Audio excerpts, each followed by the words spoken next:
Press release میں مزید کہا کہ یہ وہ وقت ہے جب ہر سمجھدار ہندوستانی کو سمجھنا چاہیے کہ ملک کس طرف جا رہا۔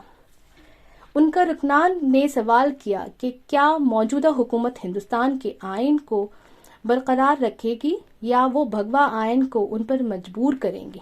واضح رہے کہ عالمی میڈیا میں ہندوستان کی فضیحت سے ہندوستانی باشندوں کو سخت تکلیف پہنچی ہے۔ حکومت کو اس بارے میں سوچنا چاہیے۔ رام نگری کے نام سے مشہور اجودھیا میں رام مندر کی تعمیر زور شور سے جاری ہے۔ پوری دنیا کی اس مندر کی تعمیر پر نظر ہے۔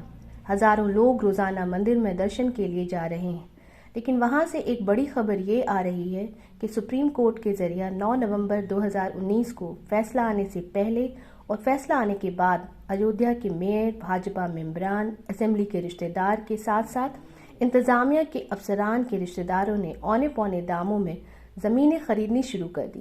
یہ معاملہ 2021 میں ہی زور شور سے اٹھایا گیا تھا، بلکہ عام آدمی پارٹی کے راجیہ سبھا ممبر سنجے سنگھ نے ثبوت کے ساتھ حکومت کو کٹہرے میں لیا تھا، لیکن حکومت نے اسے سرے سے خارج کر دیا تھا۔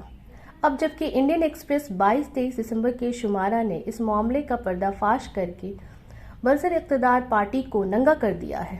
اخبار میں بتایا گیا ہے کہ اجودھیا کے اس وقت کے ضلع مجسٹریٹ انوج جھا کے والد کے نام بدری جھا سے مندر سے 1 کلومیٹر دور زمین خریدی گئی۔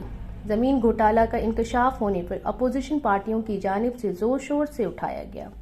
کانگریس کی جنرل سیکریٹری اور یو پی کی انچارج پرینکا گاندھی نے پورے معاملے کی جانچ سپریم کورٹ کی نگرانی میں کرانے کا مطالبہ کیا ہے۔ ان کا کہنا ہے یہ عقیدت کا معاملہ ہے، اس کے ساتھ کھلواڑ نہیں کیا جا سکتا۔ انہوں نے کہا کہ اس معاملے کی ذمہ داری صرف وزیر اعلیٰ یوگی آدتیہ ناتھ کی نہیں بلکہ وزیر اعظم نریندر مودی کی بھی ہے۔ ویسے اس معاملے میں وزیر اعلیٰ یوگی آدتیہ ناتھ نے ایکشن لیتے ہوئے خصوصی سیکریٹری رادھے شیام گپتا سے 5 روز کے اندر جانچ کر کے رپورٹ دینے کی ہدایت دی ہے۔ منگل کو راجیہ سبھا میں انتخابی قانون ترمیمی بل 2021 منظور کر لیا گیا۔ اس بل میں سب سے بڑی تبدیلی یہ تھی کہ آدھار کو ووٹر آئی ڈی کے ساتھ جوڑ دیا جائے۔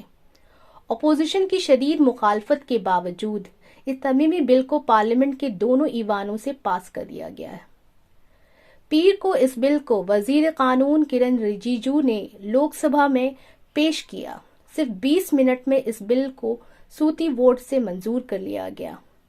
یہ بل دوپہر 2:47 پر پیش کیا گیا اور 3:10 پر منظور کیا گیا۔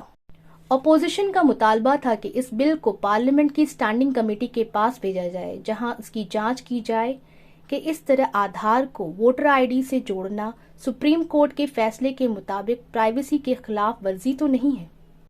لیکن ان تمام آوازوں کے باوجود احتجاج میں یہ بل اب دونوں ایوانوں میں پاس ہو چکا ہے اور صدر کے دستخط سے ترمیم شدہ قانون بن جائے گا۔ اس بل کے منظور ہونے کے بعد بڑا سوال یہ اٹھ رہا ہے کہ آدھار کو ووٹر آئی ڈی سے جوڑنے کا کیا اثر پڑے گا۔ یہ بھی کہا جا رہا ہے کہ یہ رازداری کے خلاف ہے۔ سوشل میڈیا پلیٹ فارم دی وائر کی ایک رپورٹ کے مطابق 500 سے زائد افراد اور 23 تنظیموں نے اس کی مخالفت کی ہے اور اسے بے حد خطرناک قرار دیا ہے، جبکہ حکومت کا موصوف یہ ہے کہ اس عمل کے ذریعہ فرضی ووٹروں کو روکا جا سکے گا۔ ANI کے مطابق کانگریس ایم پی ششی تھرور نے ٹویٹ کیا ہے کہ آدھار کا مقصد صرف رہائش کا ثبوت ہے، شہریت کا نہیں۔ ترنمول کانگریس کے رکن پارلیمنٹ نے مودی حکومت پر بل کے ذریعہ الیکشن کمیشن میں مداخلت کا الزام لگایا ہے۔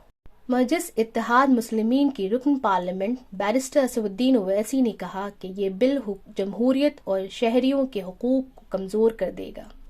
واضح رہے کہ آدھار کو ووٹر آئی ڈی سے جوڑنے کی کوشش اس سے پہلے بھی ہو چکی ہے۔